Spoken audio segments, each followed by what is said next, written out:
Current affairs MCQ 8/4/2023।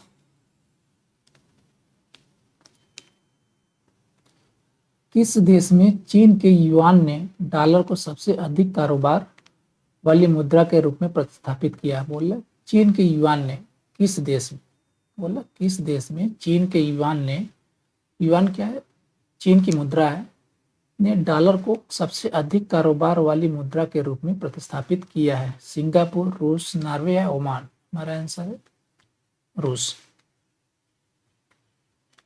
विश्व bank ने वित्त वर्ष 2024 में भारत की जीडीपी वृद्धि के लिए कितने प्रतिशत का अनुमान लगाया था? जीडीपी क्या, जीडीपी कितने प्रतिशत का अनुमान लगाया? 6.3%, 6.1%, 6.2%, 6.4%? हमारा आंसर है 6.3%। किस राज्य में मुख्यमंत्री ने किसानों को 877 करोड़ रुपए की कालिया सहायता वितरित की? किस राज्य में मुख्यमंत्री ने, यानी ये सवाल किस राज्य के मुख्यमंत्री ने, किस राज्य के मुख्यमंत्री ने किसानों को 877 करोड़ रुपए की कालिया सहायता वितरित की? केरल, बिहार, उड़ीसा या गुजरात? हमारा आंसर है ओडिशा। मानव वन्य जीव संघर्ष पर वैश्विक शिखर सम्मेलन कहाँ आयोजित किया गया था? मानव वाइल्ड लाइफ स्ट्रगल, ठीक है, मानव वन्य जीव संघर्ष पर वैश्विक शिखर सम्मेलन कहाँ आयोजित किया गया था? ऑक्सफोर्ड, न्यूयॉर्क, नॉर्विच या बेलफास्ट? हमारा आंसर है ऑक्सफोर्ड में। ग्रेगोरिया तुनजुंग ने किस वर्ष स्पेन मास्टर महिला खिताब जीता? कहाँ का स्पेन मास्टर महिला खिताब? कौन? Gregoria तुनजुंग, Gregoria तुनजुंग। 2022, 2023, 2024 या 2021? हमारा आंसर 2023।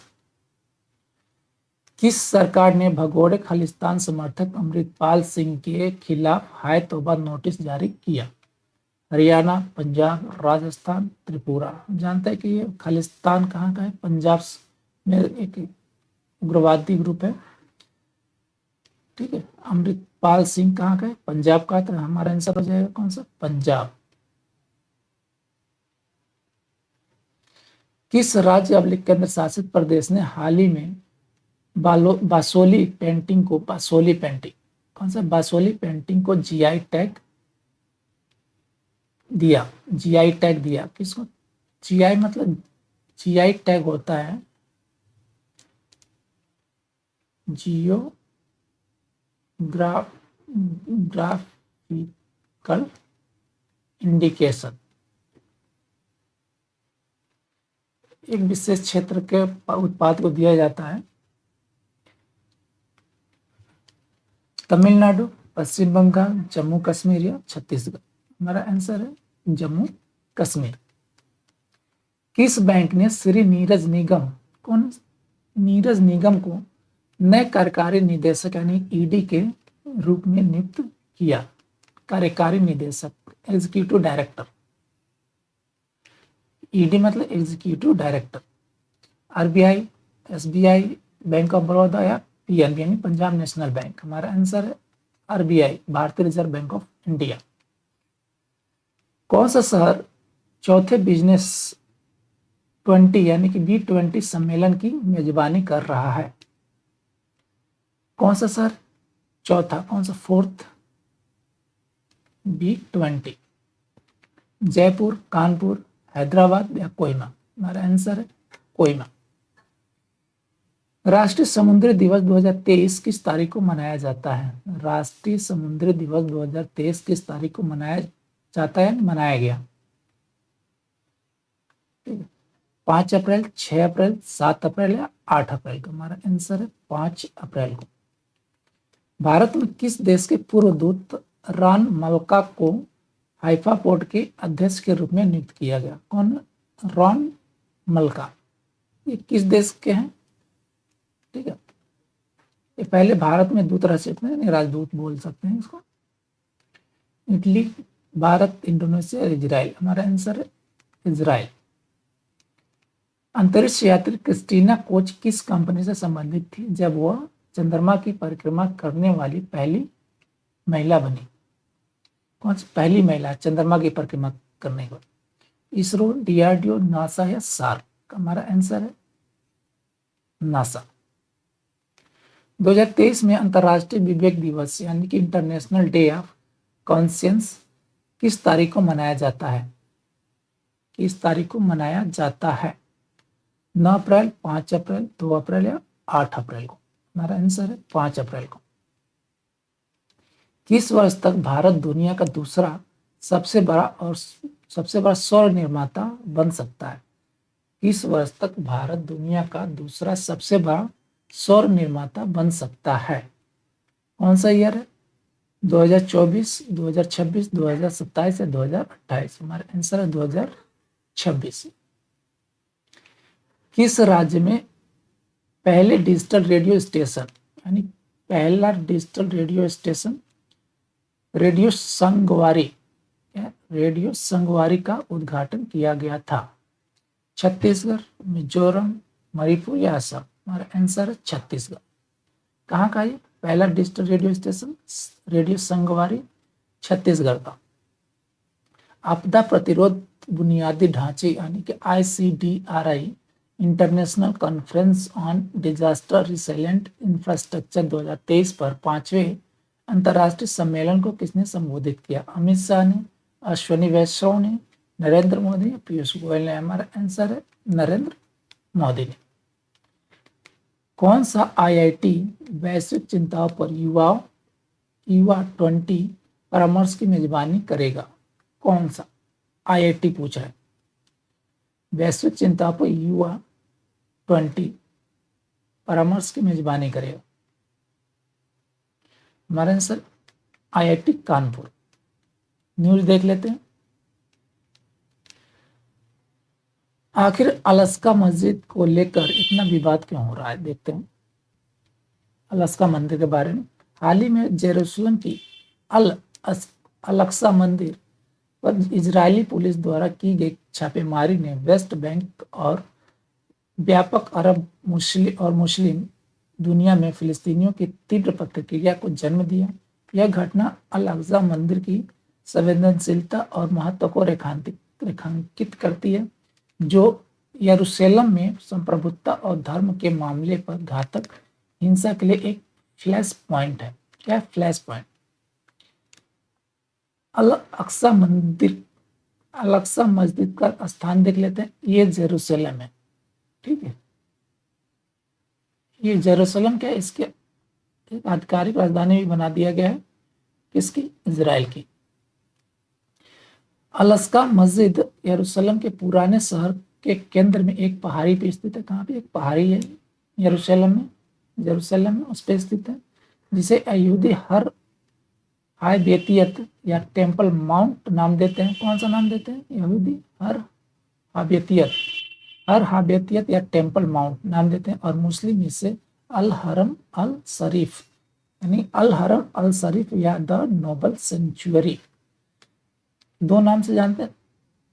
द नोबल सेंचुरी, अल हरम अल शरीफ, ये कौन मुस्लिम नाम देते हैं, और ये हर हायबेतियत और टेम्पल माउंट यहूदी नाम देते हैं इसको।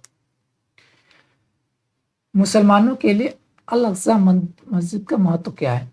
मक्का और मदीना के बाद अल-अक्सा मस्जिद को मुसलमानों द्वारा इस्लाम में तीसरा सबसे पवित्र स्थल माना जाता है। अल-अक्सा मस्जिद के परिसर में दो मुस्लिम पवित्र स्थान हैं। यह है the dome of the rock और दूसरा है अल-अक्सा मस्जिद, जिसे किबली मस्जिद यानी किबली मस्जिद के भी नाम से के रूप में भी जाना जाता है, जिसे 8वीं शताब्दी ईस्वी में बनाया गया था। यह परिसर मुसलमानों के लिए बहुत धार्मिक महत्व रखता है और इस पर किसी भी कथित खतरे या अतिक्रमण से मुस्लिम दुनिया से कड़ी प्रतिक्रिया होती है। यहूदियों के लिए टेम्पल माउंट का महत्व देख लेते हैं। टेम्पल माउंट यहूदियों के लिए सबसे पवित्र स्थल है, जो मानते हैं कि बाइबिल के राजा सोलोमन ने 3000 साल पहले वहां पहला मंदिर बनाया था। दूसरे मंदिर को 70 ईस्वी में रोमन द्वारा नष्ट कर दिया गया था। हालांकि टेम्पल माउंट भी एक विवादित स्थल है, जहां यहूदी और मुसलमान दोनों दावा करते हैं। इजराइल द्वारा अल अक्सा मस्जिद पर नियंत्रण। 1967 के मध्य पूर्व युद्ध में अल अक्सा मस्जिद स्थल पूर्वी यरूशलेम के बाकी हिस्सों और वेस्ट बैंक के आसपास के हिस्सों के साथ इजराइल के नियंत्रण में आ गया। यह विलय इजराइल फिलिस्तीनी संघर्ष में विवाद का एक महत्वपूर्ण बिंदु रहा है। फिलिस्तीनियों ने इसे अपनी संप्रभुता और राज्य की आकांक्षाओं के उल्लंघन के रूप में देखा। यथास्थिति व्यवस्था देख लेते हैं। स्टेटस क्यू अरेंजमेंट देखते हैं, क्या यथास्थिति व्यवस्था। अलअक्सा मंदिर के आसपास के क्षेत्र को नियंत्रित करने वाली यथास्थिति व्यवस्था के तहत, जिसे बनाए रखने का इजराइल दावा करता है, इसमें गैर मुस्लिम जा सकते हैं, लेकिन केवल मुसलमानों को मस्जिद परिसर में पूजा करने की अनुमति है। अल अक्सा परिसर की जॉर्डन की कस्टोडियनशिप। क्या जॉर्डन की कस्टोडियनशिप देखते हैं। वर्तमान में जॉर्डन, जिसके शासक हशमाइट परिवार के पास मुस्लिम और ईसाई स्थलों का संरक्षक है, वक्फ संस्था के सदस्यों को अल अक्सा परिषद की देखरेख के लिए नियुक्त करता है। जॉर्डन की कस्टोडियनशिप साइट के लिए कुछ स्तर की सुरक्षा प्रदान करती है और यथास्थिति व्यवस्था को बनाए रखने में मदद करती है। कौन है? जॉर्डन।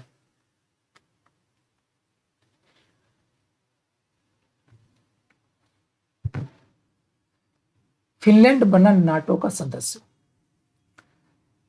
इस साल 4 अप्रैल को फिनलैंड आधिकारिक रूप से नाटो का सदस्य बन गया, जिसने यूरोप के द्वितीय विश्व युद्ध के बाद के संरेखण में एक निश्चित बदलाव को चिन्हित किया है और रूस को और अलग कर दिया। यह कदम रूस के साथ 1340 किलोमीटर की सीमा साझा करने वाले छोटे नॉर्डिक देश के लिए 70 वर्षों के सैन्य गुटनिरपेक्षता को समाप्त करता है। शीत युद्ध काल के दौरान यूएसएसआर और पश्चिम के बीच तटस्थता की नीति को फिनलैंडीकरण यानी कि फिनलैंडाइजेशन के रूप में जाना जाता था, और यह रूस द्वारा आक्रमण करने से पहले यूक्रेन के लिए चर्चा किए गए विकल्पों में से एक था। फिनलैंड देख लेते हैं। ये है फिनलैंड।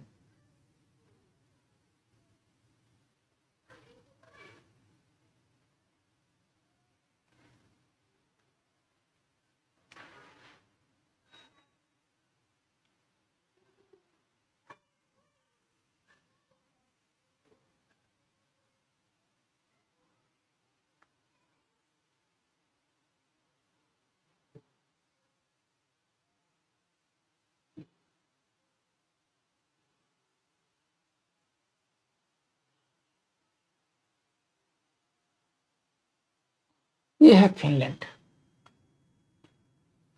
ठीक, इसकी राजधानी क्या है? हेलेंस्की। ये रूस है इस साइड में, इधर स्वीडन है। ठीक है।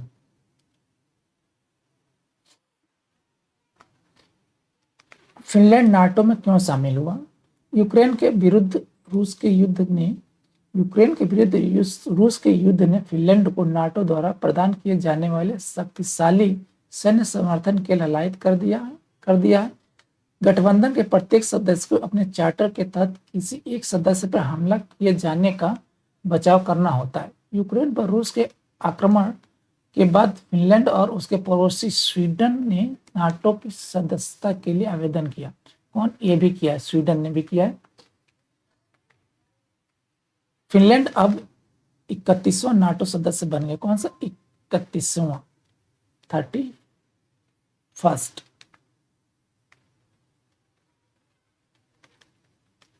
ईयर ये इसकी राजधानी हेलेंस्की। ये रसिया है,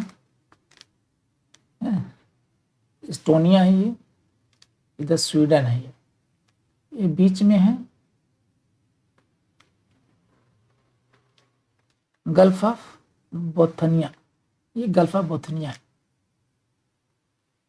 इधर नॉर्वे, ऊपर की तरफ नॉर्वे,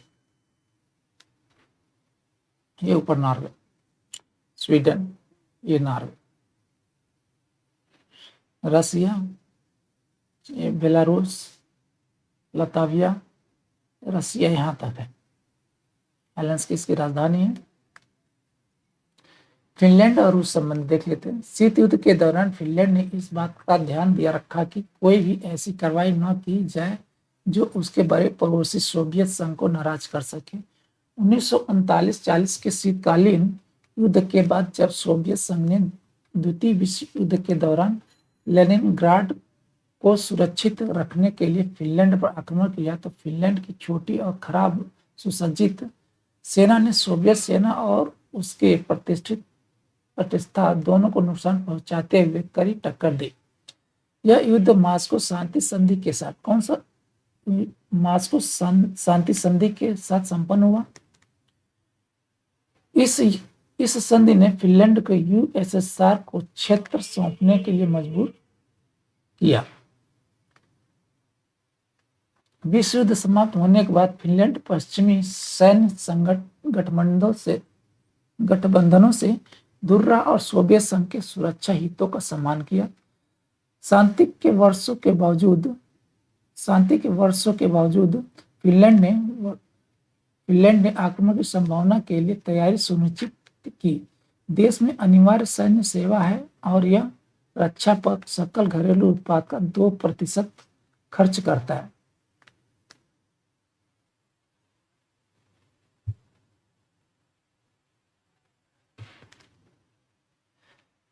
फिनलैंड के नाटो में शामिल होने का महत्व देख लेते हैं।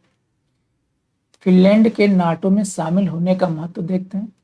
फिनलैंड के लिए नाटो में शामिल होने से बेहतर सुरक्षा मिलती है, लेकिन देश रूस से होने वाली महत्वपूर्ण व्यापार और पर्यटन राजस्व और पूर्व में पश्चिम के प्रवेश द्वार के रूप में अपनी स्थिति को खो रहा है। रूस ने फिनलैंड के कदम की आलोचना की और कहा कि यह मॉस्को के साथ संबंधों को खराब कर देगा। रूस के लिए फिनलैंड की सदस्यता नाटो को उसके दरवाजे के करीब ले आए, जिसका वह सबसे जोरदार विरोध करता है और जिसकी रोकथाम को उसने यूक्रेन पर आक्रमण करने के कारणों में से एक बताया था। रूस ने कहा कि वह अब अपने पश्चिम और उत्तर पश्चिम में अपनी सैन्य क्षमता को मजबूत करेगा। 9 अप्रैल सीआरपीएफ शौर्य दिवस, सीआरपीएफ वेलोर डे।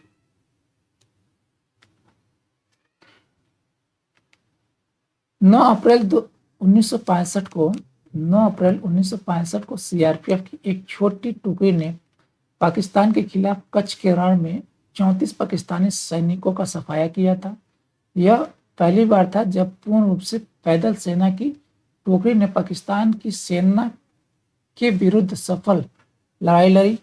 यह लड़ाई के दौरान सीआरपीएफ के 6 जवानों ने अपनी जान गंवा दी थी। इन बहादुर सैनिकों की श्रद्धांजलि देने के लिए शौर्य दिवस को हर साल चिन्हित किया जा रहा है। सीआरपीएफ की उपलब्धता देख लेते हैं। सीआरपीएफ के जवानों ने 1965 तक भारत पाकिस्तान सीमा